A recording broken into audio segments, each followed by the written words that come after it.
with code names out of the way, we can finally get on to some less important sort of issues. You know, storming castles, stealing hearts, taking down Kamoshida's entire horrible, corrupt regime.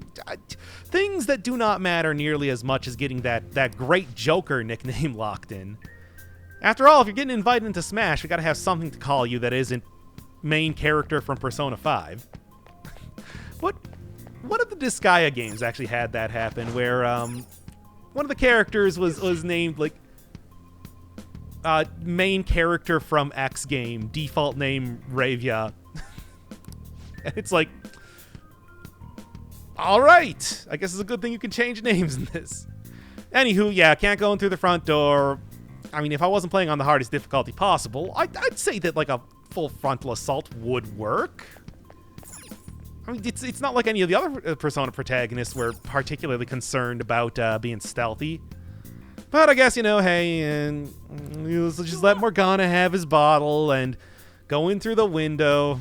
Got a little bit of an obsession with the whole Phantom Thief type of thing. Kind of need as much manpower here as possible, especially if we're going to be looking at this whole Metal Gear Solid 2 type of landscape here. I was like seeing a bunch of soldiers just kind of like grouped up staring at a single dude like that. Metal Gear Solid 2 probably the best example of it, where you had to sneak around them as they were staring at projectors. The guy doing the announcement was like psyching people out by being, look for intruders to your left, to your right.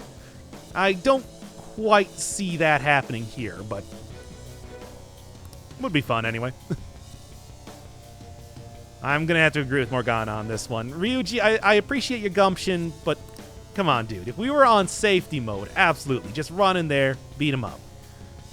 And in fact, I'm sure that even though taking out Kamoshida isn't going to do anything, it would at least, like, make it more difficult for soldiers to actually whatever. I mean, speaking of which, he said that, like, if any of the soldiers brought our heads to him, they would get rewarded? What is it? They are, like, mental constructs that are fiercely loyal to Kamoshida. What would they get out of that? What would be a reward for one of these guys? Like a pat on the head and a piece of candy? I have no idea, but you know, it's that, and then you also have to deal with like decapitated bodies afterwards. You really got to wonder if the juice is worth a squeeze when it comes to getting that reward. That sick head pat.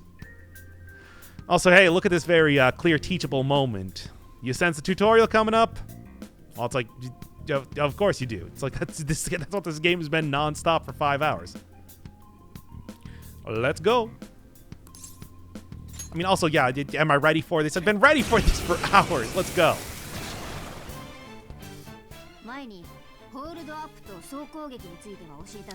The practical use is doing heavy damage against all enemies, but this game's gonna be this game's got something interesting going on with that.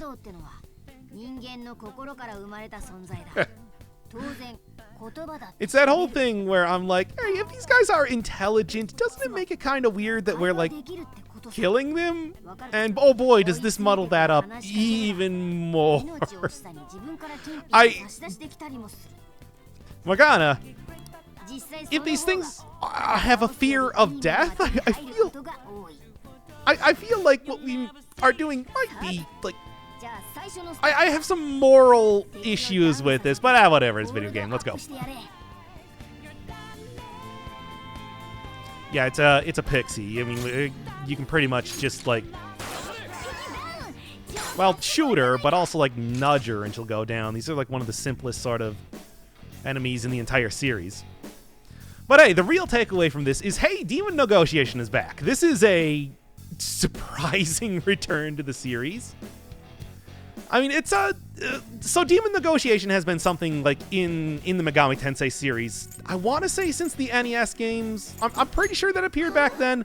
I've only ever played the SNES games, Shin Megami Tensei when it became that. And that was very much the way how you recruited enemies, how you got Maka, money, whatever that stuff that demons have to consume to actually stay in the real world. I forgot that, like magnetite or something like that. Whatever.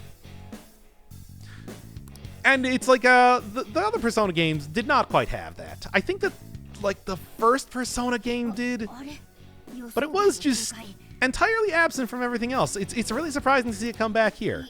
But I guess with the reintroduction of demons, Morgana, this is a very much, I mean, not out of character or anything, but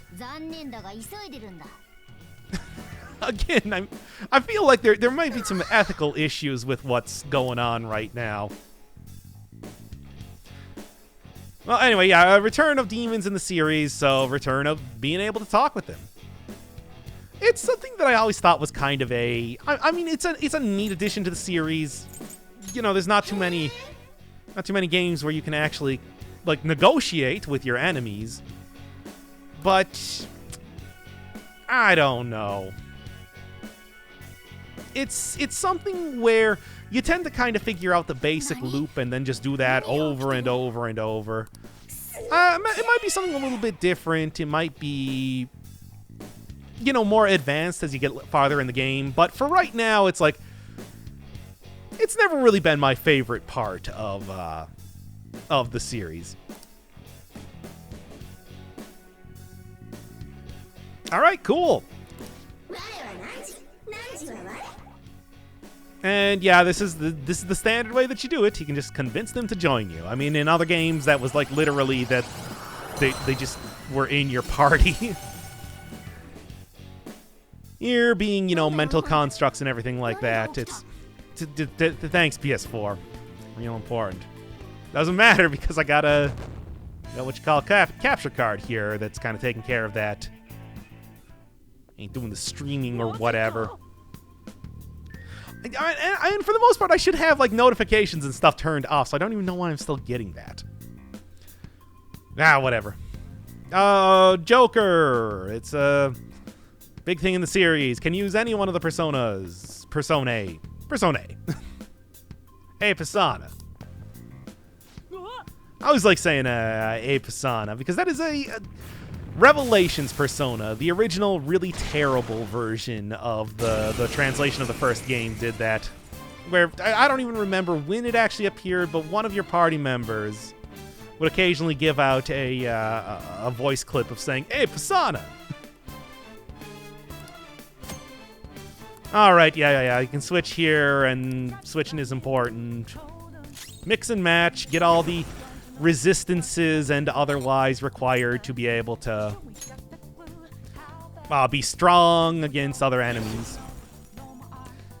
And with the ability to, later on, or maybe in this episode, I don't actually remember if I do it or not, fuse personas together, give them various abilities from their components characters. All very standard sort of stuff, but there's no... Oh, whoops. Missed, just a little bit of translation there. Yep, sure does.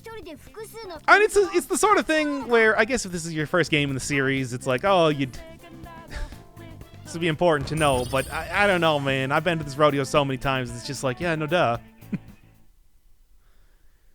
Like, you start in a Persona game. Of course, the virtually personality-less main character is going to have control over all Personae. Sure did. So, how much use am I going to actually get out of Pixie? Probably not a lot. I mean, Pixie generally as a starting Persona, you know, you get like healing, which is great, but that's about it. I mean, it is a Pixie for a reason. Yeah, it's nothing.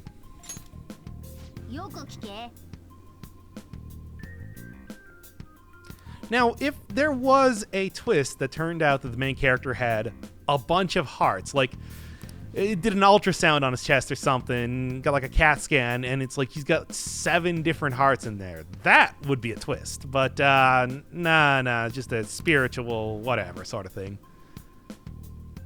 And also, you're here, Ryuji. Thanks for coming along. Really appreciate your help, even though you really do pale in importance to this guy here. That's why he's the one that gets to be in Smash, and you're the one that gets to, I don't know, you might have like a voice line at some point or something. I mean, the fact that, you know, I can use a persona in the first place is means I'm pretty special, I would like to say. It's not like you were working with a ton of people here before, Morgana, but yeah, whatever.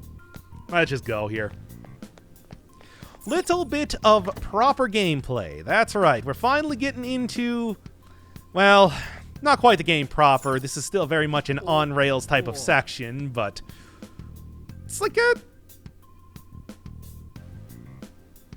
Okay, so it did actually kind of happen before a little bit, but now there's slightly... I got nothing. It's like, I want to say there's still like a good hour left or so until getting to proper gameplay, and even then I'm not entirely sure since, you know, I record these things, since like I pretty much record these sections, and then... Yep, really good at this game already. The whole stealth thing is... It's like second nature, as you can probably tell. Get used to that happening a whole lot, because that is how I'm going to edit most of this stuff here. So, that was a treasure chest, right? Yes, it was. I did not see it. I thought it was like a brazier that was like, you know, had fire or something in it. It's like I did not... I did not make the connection that the big glowing thing was actually important, meaning that I failed the Valve playtesters... most basic, you know, showing how to make a video game design tutorial. So yeah, new little equipable item. Not like tremendously better, but whatever, man. I mean, it's something. You're obviously gonna need... It's like if they're giving it to you, why not? It's pretty much somehow again, super good at this game. But yeah, it's like they're giving it to you, you might as well use it. I mean, that's like a wordless... Think of it as a wordless tutorial to let you know how to equip items, which is absurd because this game does not do anything wordlessly. I mean, I gotta tell you, it's like I feel like Ryuji at the very least would be pretty familiar with the castle, or with the castle in the real world, with the school in the real world, that he would know kind of what's going on.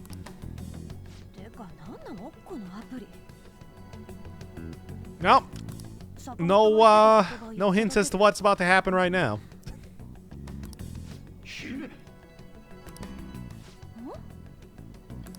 Cue the sad trombone.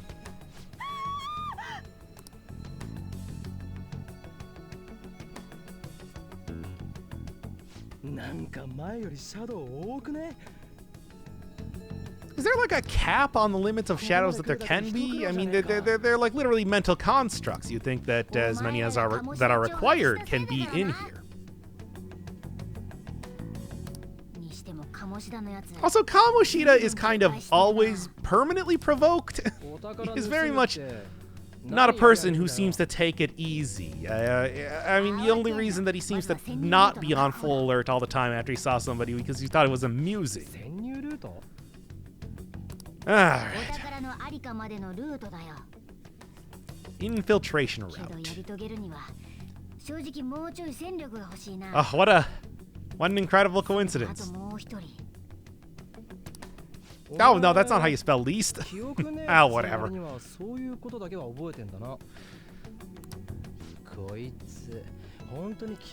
I don't think amnesia means that you literally have your entire brain wiped, especially magic amnesia like this. That said, hell yeah, I'm going to be suspicious of the weird cat monster.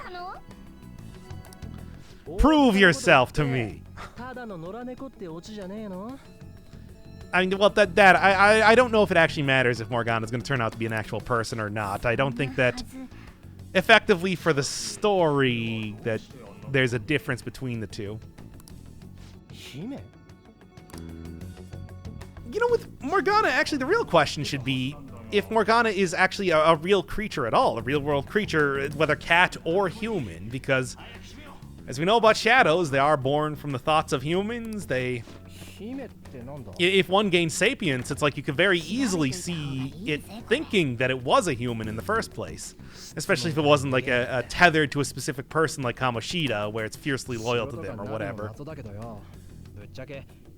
Especially because it's already happened in the series before. But, you know, that's also beside the point. Also, do I really have to reprimand him about code names? Come on, that's so pedantic. Also, I'm gonna have to disagree about Morgana being all that mysterious. After all, we can talk to him. So, I want to say that, like, on the mysterious rating, that makes it a lot less weird. I guess if Ryuji could talk to Igor, he would get a lot more stuff sorted out as far as mysteries, but frankly, I don't even know if the main character is meeting the Igor with how little he seems to remember about it. Yeah, the app is like a virus, everybody gets it all the time and whatever. Yep, it's like, yeah, that's how that... Actually, wait 1 second. Why are we going over how Anne got captured here? We already... They just showed that in a previous... that's how Persona rolls. I say something once if you can show it 5 times in the story and then have characters talk about it. Let's go. Let's get on with this. Let's go get a new party member. You know, do one more bit of manpower. It's split recording. Don't even worry about it. Yes. And start up this game already. Yes. Well, there's only, you know, there's a pretty limited amount of places to go as of right now, so I'm gonna say that, yeah, it's not gonna be too difficult to discern the direction. Also, yeah, something I don't even think I noticed that... Something that I didn't even notice when I was originally playing is like, oh, the vignetting changes color, I guess, based on like how much you've been noticed, which, despite the fact that I just started this up, I somehow got noticed quite a bit. Perhaps an embarrassing amount? Yes. Well, whatever. It's back to being green, so... And also, I don't even know if it's possible to, like, run it up to 100% without that being, like, without really trying to. And even then, it probably wouldn't actually go. Really good at this game. Let's go.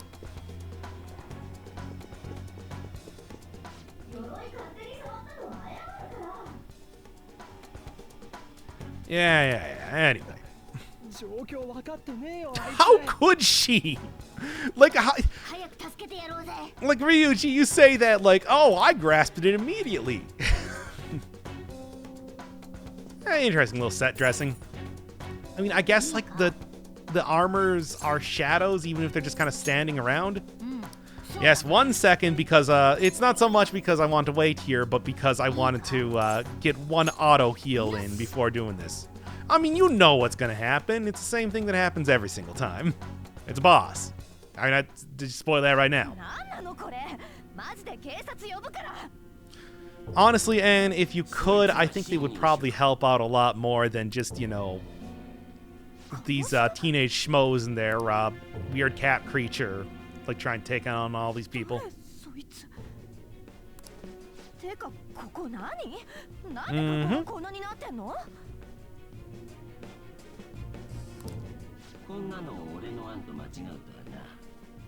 Yeah, how crazy is that?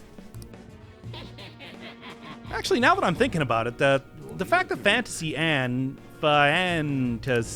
look, I tried. Somebody with better pun chops can probably make something out of that, but not me. So Fantasy Anne looks exactly like regular Anne. I mean, she's got on bikini and cat ears, but aside from that, it's like the exact same person. I mean, she's a mental construct. Could look like anything you could possibly want. Either Kamoshida has a serious lack of imagination, or is surprisingly restrained in his perversion. I don't think Kamoshida is surprisingly restrained in anything, given what we know about the guy. Also, this cutscene happened when Joker and crew was just about to enter the door. I mean, we heard Anne talking. I guess it's actually some sort of like tiara combined with cat ears. Princess, sure, why not? Well, yeah, this cutscene was happening like the second that we were about to enter the door. What is taking so long here? Unless there was like a larger hallway. Oh man, that face. Unless there was like a larger hallway after that, but didn't really. Oh, whatever. Let's just.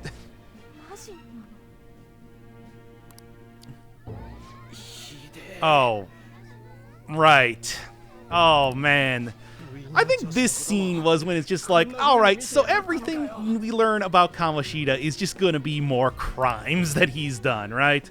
It's just more like perversions of corruptions of the world and everything, like just exemplified by the existence of this man. And I tell ya, it's because here's the thing. It's like so far we have been learning a lot about Kamoshida and the sort of various things that he's done. And all that I've gotten from this is that he's a very one-dimensional character who essentially is less of a character and more like a list of crimes that he's committed. It's like anytime you get new information, it's just how he's so much worse than you thought he was. It's weird.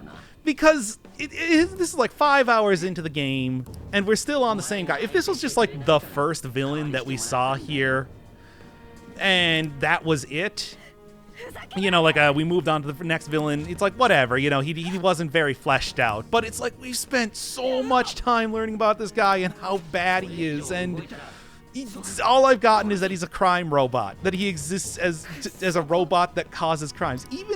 Even like stuff outside of him being, you know, a megalomaniacal monster, like the fact that he's a teacher, he just uses that as a way to become more of a megalomaniacal monster.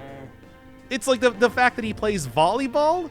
The only time we ever saw him play volleyball was just so that he could torture more people. He's a guy that wakes up in the morning and says, "How can I inflict pain and suffering on the world today?" He has no life outside of it. In fact, I don't even think he wakes up. I'm pretty sure that he's just like a robot who goes around like stealing candy from people or whatever, just because that's another way that he can cause people to experience suffering in the world. I don't know. Maybe it's not supposed to be about him. Maybe like the point they're trying to get at here is like showing absolute power corrupts absolutely, and that we're supposed to be seeing the effect, the corrupting effect that is the existence of a person like Kamoshida on the rest of the world, which has been shown pretty well. But at the same time, it's like, I don't know. I feel like he should be a little bit more than just a list of crimes at this point, considering how much we know about him. Maybe then, like by the time that we actually fight him in a boss battle or send him to jail, that might not feel sympathetic for him, but at least we kind of like have an understanding.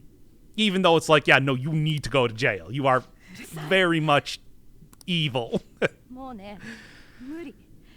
I guess it's something I'll have to think about a little bit as the game continues on here.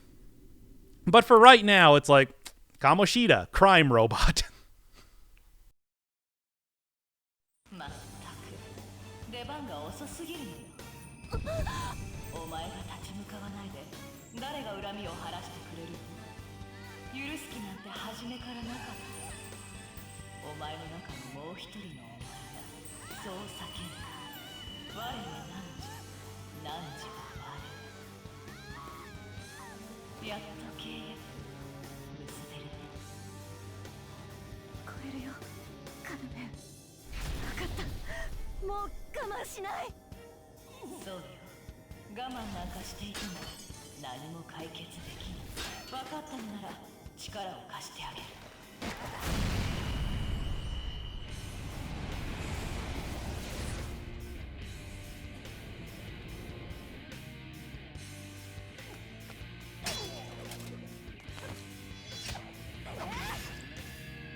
Oh, hey, it's Belphegor. That's that is a classic Mega 10 demon. You can tell because he's very clearly a Kaneko design, and like because he looks way different from Carmen there, certainly. It's like yeah, so it's kind of neat to see a reintroduction of this guy. Weird to see him as a boss. It is a demon that is lackadaisically sitting on a toilet. But that's the world we find ourselves in. Also, Persona 4 and Persona 5. I see that your first female party member has a BDSM themed persona for the second time in a row. Not that I'm implying anything, except that I totally am. Anyway. Yeah, Belphegor, the reason that, from what I understand, or at least from what I remember reading somewhere like a long time ago, he's sitting on a toilet because in the Lesser Key of Solomon, famous demonology book where the guy was described, he requires like human excrement or something to summon, so toilet. And certainly some of those old demon designs were not above, yeah, great animation there. Also, holy crap, that was so much damage. Of course, didn't really have too much time to grind here, so I think that I want to say that it's like even if it seems like you're getting that you might be in danger here, I want to say that it's probably not possible to lose this battle, but I have no idea.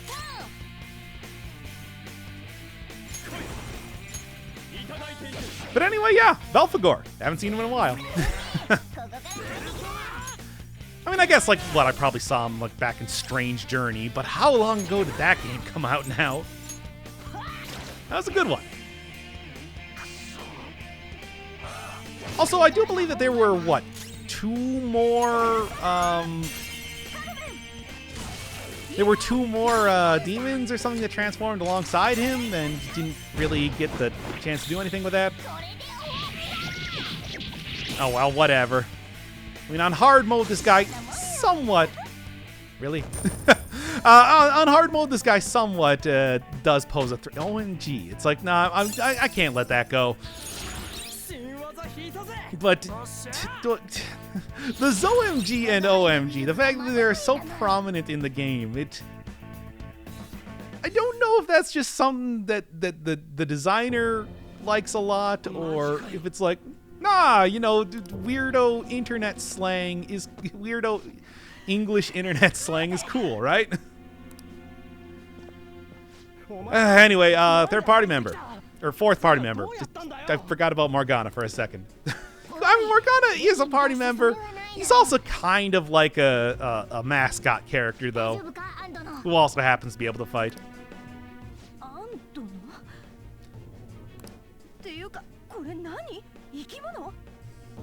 Yes. Morgana, once again, very chivalrous to a kind of eye-rolling degree.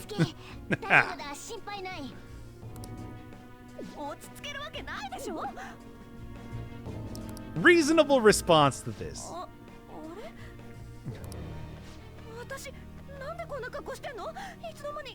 Why are we all dressed like Mad Max rejects? Especially you, Ryuji. Is that an ascot? And how did you get a big enough belt buckle there? And main character protagonist man. What is with the broad shoulders in that outfit? The coat makes you look like you're either trying out for the Matrix or like you're a vampire in modern day.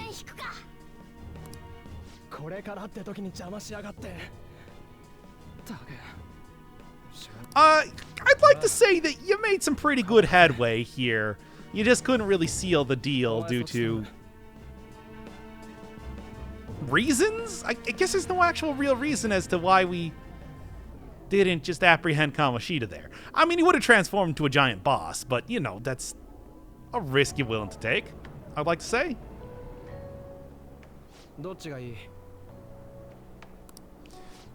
As always, the cola. Look, man, I like me a lemon lime type of flavor thing, but cola is always what you want if you're going to get that offered a soda at any point in time. Also, not liking carbonation. I mean, I'm not like someone that loves carbonation, but I don't even. You don't even have lips.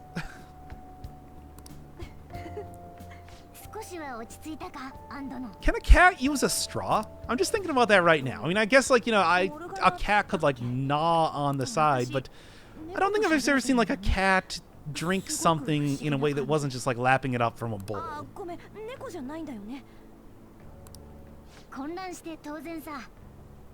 Yeah, I'll say. The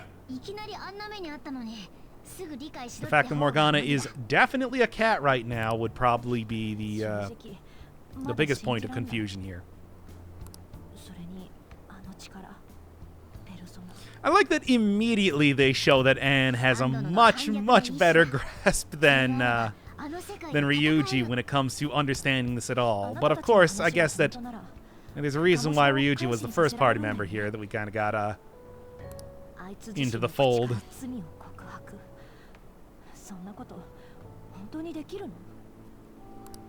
I'm still not entirely sure how it works, but probably.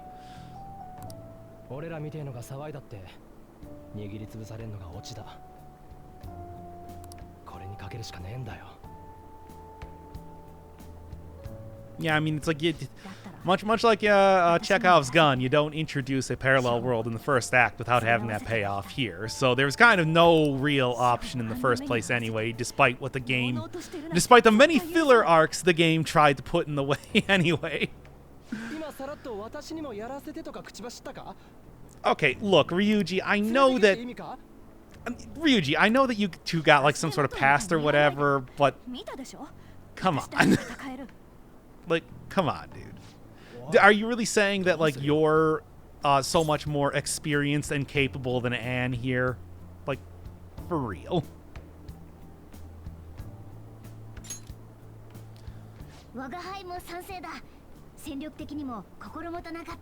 Yes, did you forget what I said earlier?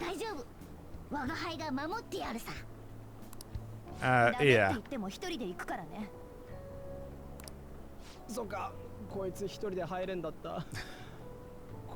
Oh, shut up, Ryuji.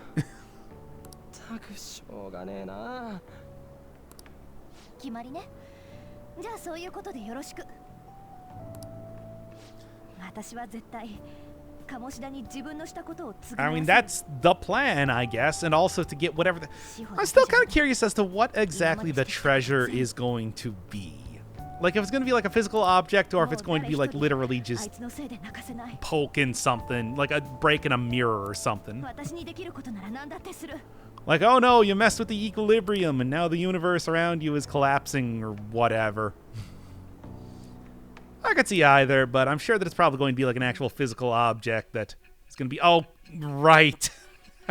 It's been so long. I almost forgot that this was a plot point being put in here, and that every single time I get a new party member or whatever, rank up, then we gotta go talk to Najima once again.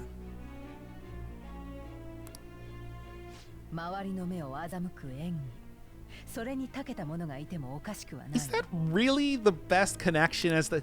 And not just... She had a persona. Also, Anne, probably one of who is apparently a model, you know, probably pretty well known. At least in some industry. I have no idea where she actually works, but it's like, yeah, she's gonna be gonna have a real easy time deceiving other people. All right, let's just go.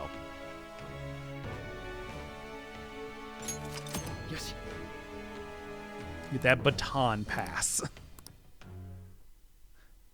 I mean, the fact that I'm not really going to be showing a whole lot of the battles in the actual game, it's like it's not really going to be particularly important, like what each party member can do. Besides, I don't actually remember too much right now, but I want to say like ranking up party members is going to have them all pretty uniformly having the same abilities.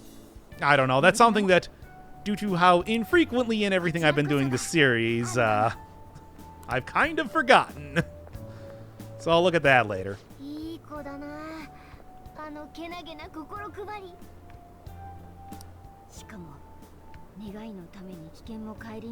Morgana, what the hell are you talking about?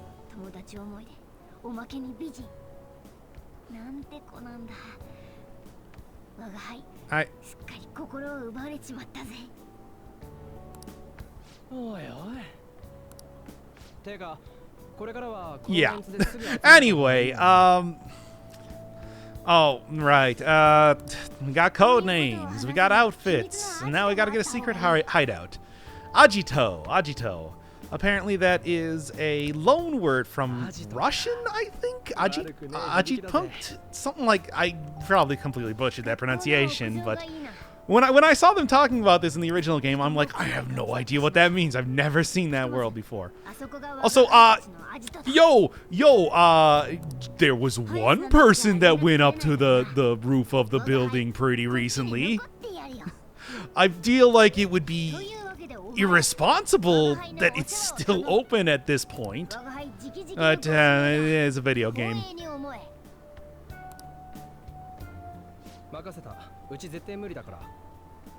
Well, yeah, duh. It's like I'm not even, wasn't even entertaining the thought that that was going to be possible here.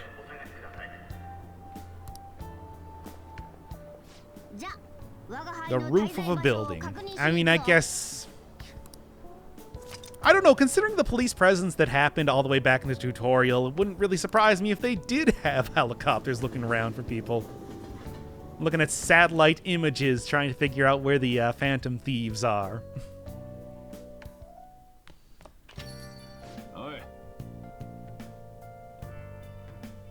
No, I mean, the store might be open, but there appears to be a unique NPC sitting right there, so... Yeah. Store's still open, etc., whatever. Sorry, Coffee Dad. I gotta know who this is. Yeah, whatever. You're not my real Coffee Dad.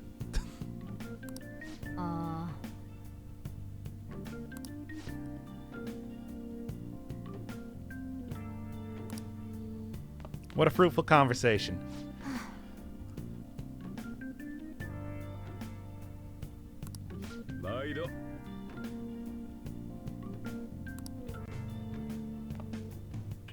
Speaking of which, did we really need to see that? Anyway. Slowly getting introduced to various NPCs that are going to be very important later. I'm assuming that she's probably going to be a social link, but I think that, well, pretty much considering what Sakura says right now, that that's where you're getting basic iteming from. I mean, usually it's like you just go into a pharmacy or something like that. In fact, one of the great things about the OG Persona game, the Revelations Persona, or Persona, I think it was just called on the PSP, the remake for it, was that the pharmacy actually had its own like theme song, which in Japanese, so if you were playing that in English, good luck trying to decipher that in any way. It would actually explain like what some of the various medicines did. Like, oh, hey, Patra cures stunning or whatever, and in like this silly sing-songy tune. It's definitely worth a listen if you've never heard it before. At least I'm pretty sure that's Persona. I could look that up right now. This is post-commentary, but whatever. It was one of the many Mega 10 games. Whatever. It's fine.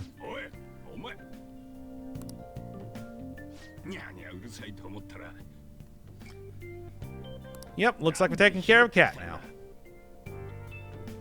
It's a magic cat. Don't even get me started on it. Really, though, I gotta side with Sakura on this one. I mean, it's, I don't really know what, like, health and safety is like in Japan, but I assume that it is maybe not, so lax that it's gonna allow... Well, then again, I suppose, you know, you got, like, a cat cafes or whatever. It's not like a thing that exists. Also, it's like, as long as you don't have the cat running around the restaurant and, like, in the kitchen, it's probably fine. which is a fairly easy task to accomplish. Unless you were trying to go for a Ratatouille type of thing. Sakura, is that your solution to everything? I'm just... Hey, garbage, if you don't stop stinking up the place, I'm gonna toss you out. Hey, Bills, if you don't stop being so high, I'm gonna toss you out. Oh, no, I'm getting evicted. Oh, isn't that cute?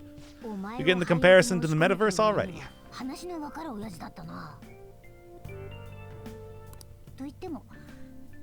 I mean, it's like, considering he's being paid by the state to do this, he's a curmudgeon-y guy with a heart of gold. It's just like this.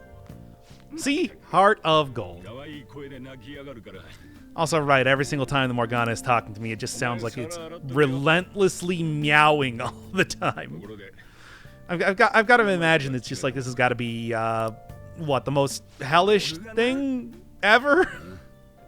It's like, oh, so pretty much your cat just meows nonstop for like 5 hours a day. Oh, no, we were just talking about... Oh, right, you can't hear that. Can't talk, right. I mean, probably. As far as I know, you haven't committed any terrible crimes of pushing people down. As far as I know.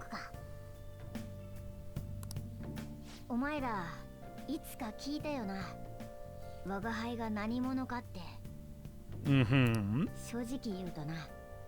Yep. Which is why I mean, like I said, the big reason why I don't think it's probably... Why I don't think Morgana is probably actually...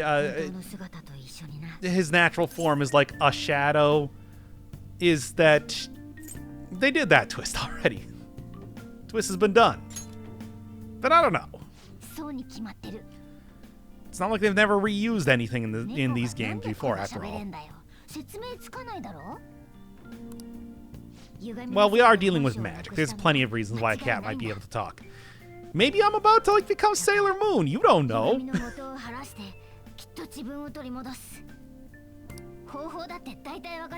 Well, considering that I know that there's not only one palace in this game, I'm gonna say unlikely.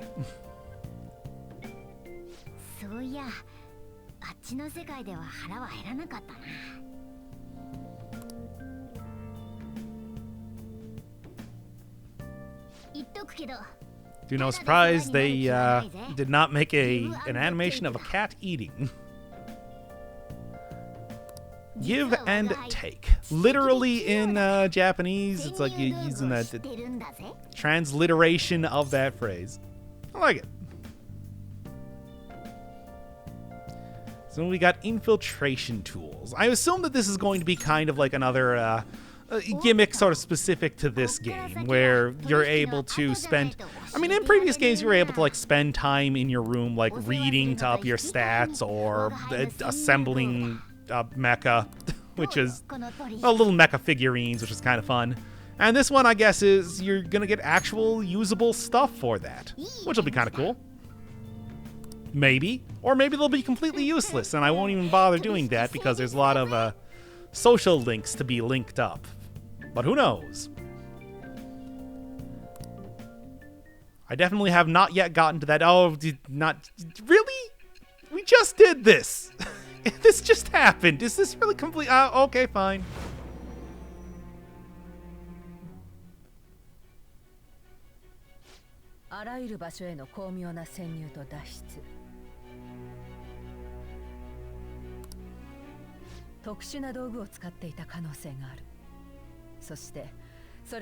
There's even the possibility that you, as thieves, might have used some sort of special thieving tools. So tell me, were you thieves? And you could already tell that I'm like, come on, man, it's been like a 45-minute recording session. Let's go already. Infiltration tool recipes. Which, sure.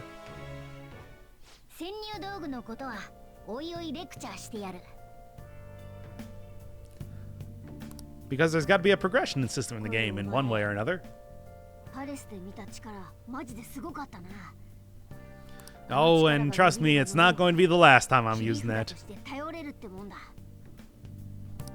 Also, I don't think you get like any sort of like power-ups where suddenly you're able to summon 2 personae at a time, but that would be a neat sort of gimmick to kind of show here. Nah, you just get more and more powerful ones over time.